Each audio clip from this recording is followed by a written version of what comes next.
Welcome to Examkits Admission Blueprint. Today we'll be discussing choosing the right career path, and I'm your host today by name Wadike Ichechizilight. We have a guest today. She's a 21st century educationist and consultant, sustainable development goals strategies. She's an author, a teacher trainer, leadership coach, certified career assessment analyst, student academic advisor, and career counselor. She's by name Ms. Ifeoma Stella Ifediba. Ms. Ifeoma Stella, welcome to Examkits Admission Blueprints. Thank you. I'm happy to be here. Thank you, Ma. So can you briefly just tell us about yourself? Okay, like you've already noted some of the things about me. I am a US Fulbright Fellow 2019 and also 2022 Multinational Teacher of the Year, second runner-up and the Enugu State Champion. I'm also the founder and executive director of Stella Ifediba Transformational Education Concerts, where we have an aspect of our program, which is the Start Young Career Academy, focusing on helping students to discover, to choose, to plan, and to build a fulfilling career. Okay. Thank you so much, Ma. Your profile is very it. So since your path is more about career, so I want us to tell the student out there, so the right choice in choosing a career. Actually, the right path in choosing a career. Things to consider when choosing a right career path. Yes. Okay, thank you so much. Choosing the right career is one of the most complex and important decision that a young person must make at a very delicate stage. And it requires a lot of carefulness, a lot of information, knowledge, and disposition for somebody to get it right. It's not really a one straight question like, how do you get it? You just know the right career and all that. It requires some consideration about factors that we need to consider for us to be able to choose the right career path. And one of them, would like to look at them in Start Young Career Academy. We are running a comprehensive academic and career guidance program where we don't just want to pick one aspect of consideration, but we're looking at it from the holistic perspective that a child needs to consider 4 domains in choosing the career path. One is the multiple intelligence. The multiple intelligence theory is in line with the great psychologist theory, the Howard Gardner and Steven Steinberg, where they look at human intelligence in divergent angle, looking at the 8 theories of intelligence. But we just picked one from the Steven Steinberg, which is the 9th one. So a child need to identify their dominant intelligence. Out of this whole intelligence, every child has a little proportion of almost all, but there are some that are more dominant. So the ability to identify where the dominant intelligence, like it could be 3 dominant intelligences, 4 or 5, that someone has. Some are also lucky to be multi-potentialites when they have strong intelligence in diverse areas. So this is very key in choosing the subject stream, the course, and the future career. Another aspect is the interest. We call it passion, but then for young people, I call it interest because a lot of young people as students have not really explored much to know where their passion lies. So we start with interest because it's when you get in, first of all, interested in something, you begin to develop passion for that. Then the third one is personality. Personality is very important because everybody has personality traits. There are traits in you that makes you distinct or unique that are also required in the career world. So when you consider this personality traits in choosing your career, it helps you a lot. For instance, we look at LBTI personality theory. That's Myers-Briggs type indicator. That's what we use for our personality theory assessments. Where we look at introverted people and extroverted people. They are needed in different areas of career world. So a child needs to look at this, not just this, I just picked one, There is actually 16 types of personalities, which we cannot run down now, but this is very important to be considered when choosing. Then the last one that's very important is the value. Everybody has personal values or career values that they cherish so much. What are values? Those principles and beliefs that guides you to choose what is important, what is right, and what is fulfilling for you. So considering career values in career choice helps someone to choose areas where you also want to make impact in, not just choosing where to make money. So these are the 4 major segments that are intrinsic. They are we said domains of self-awareness that every child needs to have been groomed into to discover themselves, to know who they are before they think of what they'll study, whether it aligns with who they are. Okay. So there was something that caught my attention, and I guess the viewers out there will also want to ask something like that. You touched about that intelligence. You said there are some 5 others, multiple intelligence. Yes, can you try to just break it down for like the intelligence, the types of intelligence? Because I heard up like that. Okay, let me tell you about 9 types of intelligence. First of all, we look at linguistic intelligence. The linguistic intelligence is looking at people that can word smart. There are people that are very good in reading, writing, speaking, and all that. They can play with words. They can, anything about literary things makes sense to them. Now we call them people that are word smart. We have also interpersonal intelligence. There are people that are very social. If you put them into this space, within 1 minute they can connect with everybody here. This is an aspect of intelligence also. So we call them people smart. Those that are people smart. Then we look at visual spatial intelligence. Visual spatial intelligence are people that are picture smart. They look at the order and coordination of things within a space. The beauty, when they come into this place, they want to put it in order. You may be looking at it that is okay, but when they come here, they can spot and get things in an aesthetic way. So these people are very good in designing and all that. We have existential intelligence. These are people that can life smart. They understand, they're very introspective about life. They want to ask questions about existence, what happens after this life, what's next, and some other philosophical issues. So these people are great when they become pastors and they become the clergymen, you see, life coaches and all that, because they understand the principles of life. So we also have bodily and kinesthetic intelligence. People that can lose their body, they're very good on hands-on practical things because they understand body coordination and practical fabrication of things. So these people are great when it comes to sports or anything that is hands-on. We also have logical and mathematical intelligence. These are people that are very smart with numbers. We call them number smarts.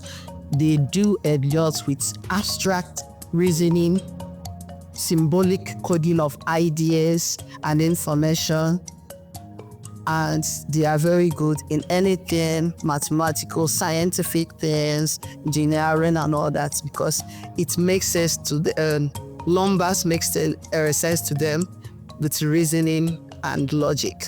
Then we look at another aspect, which is naturalistic intelligence. The naturalistic intelligence ones are very attuned with nature.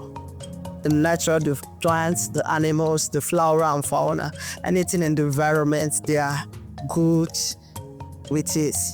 It mustn't be all of them, it could be some of them, it could be plants and animals. They are very good when they delve into area of agriculture, animal science and all that, because they understand the nature. They can work with nature conveniently without getting exhausted. Okay, we also have the intrapersonal intelligence. Okay. Intrapersonal, not interpersonal. The other one is interpersonal, but intrapersonal are people that are self-smart. Okay. They're very good about visualizing the future. They understand themselves or people very well. They're great coaches, for people, because they can think more about people and how individual life of people works. So these are like various categories of intelligence, and all these intelligence find their way in the world of work. Normally when we are teaching or trying to guide children to choose that, we say that the intelligence people goes for sciences, and people would look at as maybe they are not so intelligent, we take them to arts or commercial. This is a very big error, because every child is intelligent.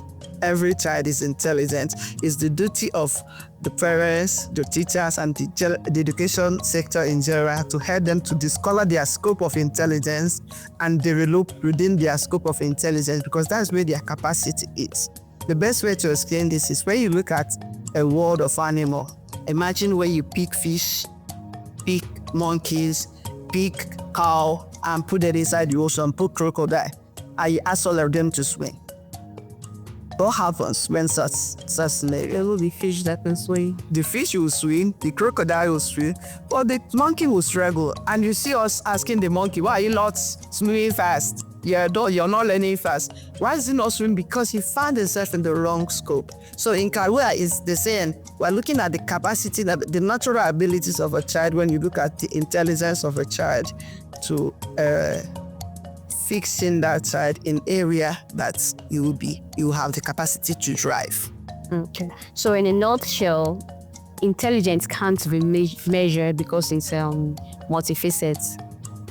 Yeah, it can't easily be measured. It can be measured, but can't easily be measured, but can actually be assessed using different assessment tools. Okay. So our first question for you, again, our second question, because we've asked the first one. So our second question for you to is, why do people always say science students are smarter than art students? Because you made mention of that they push that, and the people that they feel they're not coping well academically to the arts inside, whereas that's not how they measure intelligence. So maybe you can break it. So why do people always say science students are smarter than art students? Is that really true? I think it's a big error. It's a myth, because it's a popular opinion that people hold. Once your intelligence equals, because all we call intelligence, first of all, is ability to memorize and pass exams, which is not actually what intelligence is. Now, when fixing people in classes, we most often say that the intelligent ones, that is those that have high grades, should go to a particular class, because we believe that the science stream requires more smartness than the arts or social sciences or commercial. But that's not true, because everyone is intelligent, and the intelligence is very diverse.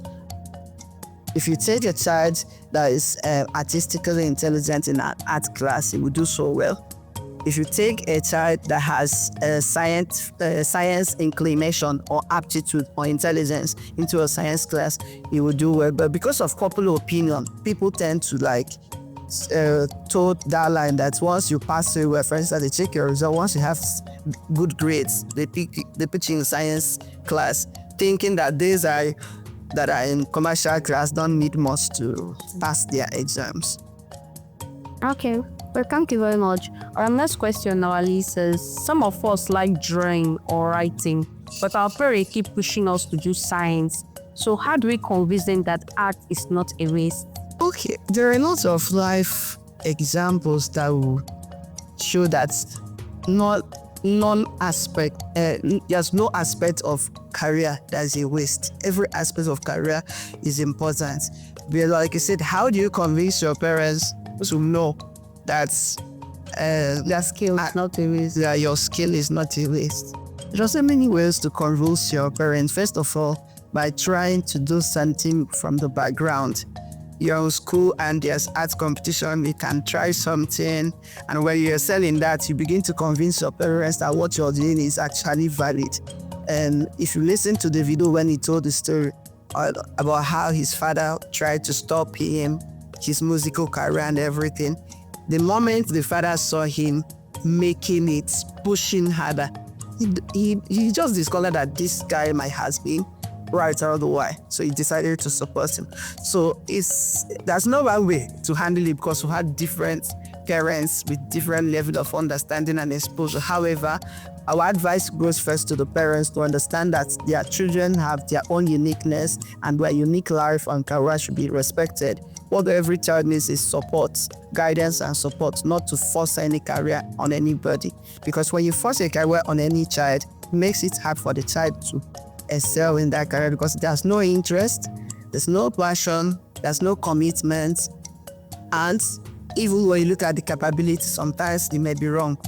Even when it is right, that's why you see somebody, he graduates from school as a medical doctor and said, I'm giving my father the certificate, let me now go to what I want to do, maybe let me now go back to acting or let me now go back to music and all that. So that's because the person has no interest pursuing that career. Okay, yeah, this particular instance, I've heard it over and over that most parents, they force their children to a particular career path and they found out that that's not really their interest. But for my own case, personally, it was quite a bit different. Okay. Where because I have a mission that art is quite simpler. So I wanted to go for art. When my dad insisted, or like me, I should do sciences. He insisted like it was either you're doing it or we're leaving it. So I had no choice than to do sciences. But later on, I think in my 300 level, I started appreciating it that thank God I did sciences. So I remember did it like, because I was not in the field, like inside the sciences doing it, and I now developed that interest. Or maybe I had that interest hidden in me, but I didn't know about it. So yeah, I'm going to say yeah, it's actually because there's no basis for a decision before. That's why we'll say people make ignorance and wrong decisions. With ignorance, because people choose for no reason. So when you choose for no reason, you can be either right or wrong, anyone. So if you're lucky, you'll be right. If you're not lucky, you will be wrong. However, like I said, exposure helps you to test your area of interest and build your passion. So probably by the time you got exposed to that, maybe you were just saying that because of fear or because that's what other young people say it. That's why we don't advise young people to choose a career based on what friends are saying, what people are saying, what this person say. No, you must have to choose your career for the right reasons. So for instance, now, when you had interest, it's easier for you to push ahead. However, there are other factors that you also need to look at beyond interest. Yeah, sure. Okay, so our next question is it possible to be successful in Nigeria if you study art? Actually, the question is, let's look around the world. Can we find arts and social science people that are making it in the world? That's the simplest way to answer that. People make it not because they are in science or they are in arts. Science does not guarantee success, neither do arts guarantee success or commerce guarantee success. What guarantees your success is you aligning your choices and purpose and working towards that. Actually, if you look at the richest people in the world, they're in the business, they're entrepreneurs, and most of them are not scientists. So if you want to look at wealth and success, then we can also answer the question that yes, people can actually be successful. If you look at people like Chimamanda Adichie, she tell you how she moved from where she was to the literary world that she's making waves in. See that she's also in the world of art. So it's not about, there's no way you define success and fix success. Success is relative to people and to their choices. What matters is the choices you make and your ability to bring your dream to reality in line with that choice you made. Okay, thank you so much, man. So another question we have here is a student that is good in both art and science. Will this compete? So how do someone choose the one that is best for his or herself? That's why you use multiple domains. If you're good at science and art, it's an added advantage. That means you can just look around your choices. However, it's more challenging now to make your choice. But the truth is this, you look at also your personality, your interests, or passion, and your values, so that you can now align that and say, okay, this is what I go for. If you're good in art also, depending on the area you're going into. Now, before we used to talk about STEM, but now it's about STEAM, science, technology, engineering, arts, and mathematics. That means there's this integration of art into science and technology. So depending on what's your area or your domain is, you can actually integrate the two. You can choose area that you can blend the two, so you'll be able to maximize your potential. Yeah, okay. So this last question, me personally, I'm interested in this part and this last question. I really want to hear your opinion. So what if I choose art and later regret it? Can I still switch or combine it with science later in life? You can. The question is, can you? You can. Because can is a wild possibility. It's a possibility that you can, yes, but are there things you must do for you to be able to do that? Yes. For instance, if you've studied arts, or if you choose an art stream in your secondary school, that means the subjects you had would be limiting you when you want to make choice, of course, in the science field. So that means you need to write another exams. You mean like Oneko? You can do GCE to get O-level result that will qualify you into the science field. So it's up to you to look at it as, okay, if I want to divert at those points, what do I need to do? Okay, maybe you need to go for lessons, prepare for exams, write exam to get to O-level, then you can push on. The same thing if you are in science and then you want to switch to art. Sometimes it may be easier for you to switch to art when we're in science than it will be when we are in arts and you want to switch. But then none is just so easy because it depends on your school. There are schools where science students also have options, art options. So if you have those what you call optional subjects like economics and you have economics, you have currently they are doing trade, also trade subjects in schools now. So if you have any of those trade, you can need to consider from that angle. For instance, you'll be able to divert to business world with economics, from science to business world, because you need mathematics and economics, and you have it there already. So, but it's harder to divert from arts to sciences, pure sciences. That means really to be very sure of your decision, because it's actually hard. Yeah, sometimes you learn all the tuition, but then you need to research about your decision, you need to explore, that's why every child needs to be involved, not just the parents or the teachers choosing for them, but letting them get involved and guiding them through so that they will take it. Is it really what we want? And what's pushing? And subject combination, during my time when I was speaking, like, was already incorporate and some arts and courses into like subjects to make it 9. I think we did accounting, this and civic education, so that we can have a borderline. Like for me now, I study public health, but I'm interested in these legal studies like this law and so on, because they are spoken, like I sincerely love it. So how do you think it's possible to use? Did you study literature in English? No, I didn't. So that's why, I mean, like, when I was making my own test in my secondary school days, I was just excited to go to special science school. I had no idea what it implies.